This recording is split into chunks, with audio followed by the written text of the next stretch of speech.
Hello friends, நம்ம இன்றைக்கி என்ன பார்க்க போகிறோன்னா டேஸ்டி க்ரீன் சிக்கன் மசாலா. இது எப்படி செய்யலான்னு இப்போ பார்க்கலாம். வாங்க வீடியோக்குள்ளே போகலாம். கரம் மசாலா பவுடர் பண்ண போகிறோம். அதுக்கு தேவையான பொருட்கள்: கொத்தமல்லி, பட்டை, கிராம்பு, ஏலக்காய், பிரியாணி லீஃப், சோம்பு. இதை இவ்வளோத்தையும் நம்ம வறுத்து பொடி பண்ணி வைக்க போகிறோம். கொஞ்சம் நல்லாவே வறுத்ததுக்கப்புறம் பொடி பண்ணிக்கணும். இப்போ நம்ம இதுக்கு தேவையான கிரேவிக்கு தேவையான பொருட்கள் என்னென்னு பார்க்கலாம். கொத்தமல்லி தழை, புதினா லீஃப், ஜிஞ்சர் கார்லிக், அப்புறம் க்ரீன் சில்லி, பாதாம் ஊற வச்சது, தேவைப்பட்ட கேஷ்யூ நட்டும் ஊற வச்சு போட்டுக்கலாம், நல்லாயிருக்கும். இதை இப்போ நம்ம கிரைண்ட் பண்ண போகிறோம். மிக்சியில் நல்லா அடிச்சுட்டு எடுத்து வச்சிடலாம். மிக்சியில் அரைச்சி வச்சதுக்கப்புறம் நம்ம இப்போ பேனில் எண்ணெயை ஊற்றி அதில் நம்ம கரம் மசாலா அந்த ஐட்டம்ஸை இதில் இப்போ போட போகிறோம். அதை போட்ட உடனே நல்லா அந்த அந்த ஃப்ளேவர் வந்து அந்த ஆயிலில் இறங்கணும். அது வரைக்கும் நல்லா வதக்குனதும் நம்ம அந்த பேஸ்ட்டை இப்போ இதில் போட்டு வதக்க போகிறோம்.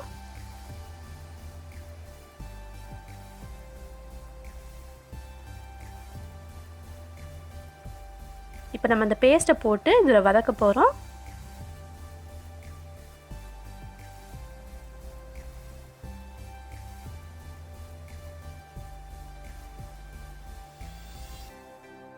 இதோட க்ரீன் ஃப்ளேவர், அந்த பச்சை வாசம் போனதுக்கப்புறமா நம்ம அந்த கரம் மசாலா இதில் சேர்க்க போகிறோம். பவுடர் பொடி பண்ணி வச்சுருந்ததை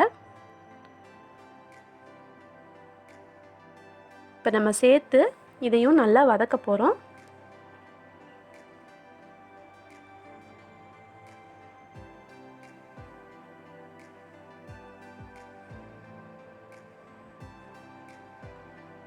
கொஞ்சம் நல்லாவே வதங்கினதுக்கப்புறமா நம்ம சிக்கன் சேர்க்க போகிறோம். சிக்கன் வந்து இப்போ 1 kg நான் சிக்கன் எடுத்திருக்கேன்.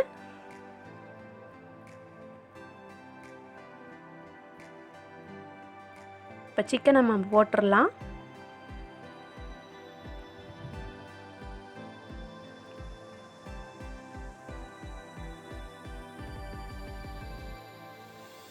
இந்த சிக்கனும் இந்த மசாலாவும் நல்லா எல்லா இடம் படுற மாதிரி நம்ம கிளறி எடுத்துக்கணும்.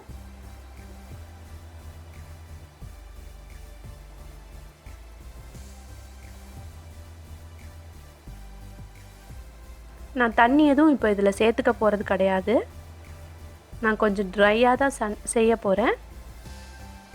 இப்போது நம்ம சால்ட் ஆட் பண்ணுறோம்.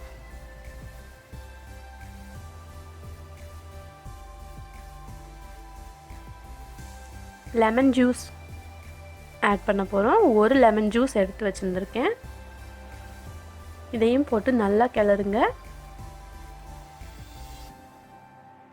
நம்ம டொமேட்டோ எதுவும் போடலைல்ல, அதனால் இந்த லெமன் ஜூஸும் இந்த கர்டும் தான் இதுக்கு நல்ல டேஸ்ட் கொடுக்க போகுது.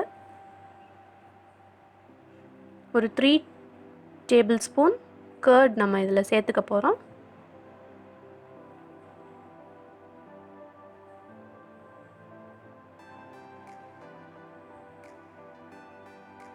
இப்போ நம்ம ஃப்ரை பண்ணி வச்சுருக்க ஆனியனை நம்ம இதில் சேர்த்துக்கிறோம்.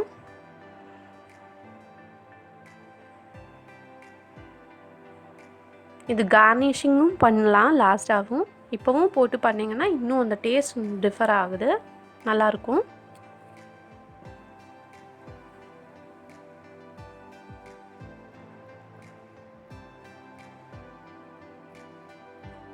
இப்போ ஒரு 10 நிமிஷத்துலேருந்து ஒரு 15 நிமிஷம் வரைக்கும் இதை மூடி வச்சுட்டு நம்ம வேக வைக்க போகிறோம் இந்த சிக்கனை.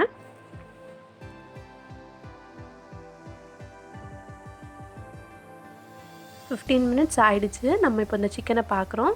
பாருங்கள், தண்ணியெல்லாம் நல்லாவே விட்டுருக்கு.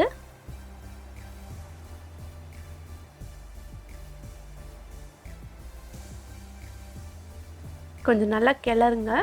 இப்போ இந்த தண்ணி போகிற வரைக்கும் கொஞ்சம் கிளறலாம். கொஞ்சம் ஃப்ரெஷ் க்ரீம் நான் சேர்த்துக்கிறேன். இது ஆப்ஷனல் தான். இது சேர்த்தா இன்னும் டேஸ்ட் என்ஹான்ஸ் பண்ணும். எல்லா டிஷ்லேயுமே நம்ம அந்த ஃப்ரெஷ் க்ரீம் கொஞ்சம் சேர்க்கும்போது இன்னும் டேஸ்டியாக இருக்கும். ட்ரை பண்ணி பாருங்கள். ஏன் இந்த க்ரீன் கலர் வரலன்னா, நான் அந்த கரம் மசாலா கொஞ்சம் ஜாஸ்தியாக ஆட் பண்ணதுனால அந்த க்ரீன் கலர் வராமல் இருந்துச்சு. அந்த கரம் மசாலாவை கம்மியாக சேர்த்துருந்தீங்கன்னா அந்த க்ரீன் கலர் இன்னும் தெரிஞ்சிருக்கும். நீங்கள் கொஞ்சம் கம்மியாக சேர்த்துக்கோங்க. நான் ஜாஸ்தியாக சேர்த்ததுனால தான் அந்த கலர் இல்லாமல் ஆயிடுச்சு. அவ்வளோதாங்க, நம்மளோட tasty green chicken masala ready ஆயிடுச்சு. இது நம்ம சப்பாத்தி, ரைஸு, அப்புறம் idli, dosa, bread, even bread கூட சேர்த்து சாப்பிட்டுக்கலாம். நல்லா டேஸ்ட்டாக இருக்கும். உங்களுக்கு இந்த வீடியோ பிடிச்சிருந்ததுன்னா சப்ஸ்கிரைப் பண்ணுங்கள். கூட இருக்கிற பெல் பட்டனையும் கிளிக் பண்ணுங்கள். ஆப்ஷனில் ஆளுங்கிறதையும் ப்ரெஸ் பண்ணுங்கள். அப்போ தான் நான் அப்லோட் பண்ணுற எல்லா வீடியோஸும் உங்களுக்கு வரும். கூடவே லைக், கமெண்ட் அண்ட் ஷேர் பண்ணுங்கள்.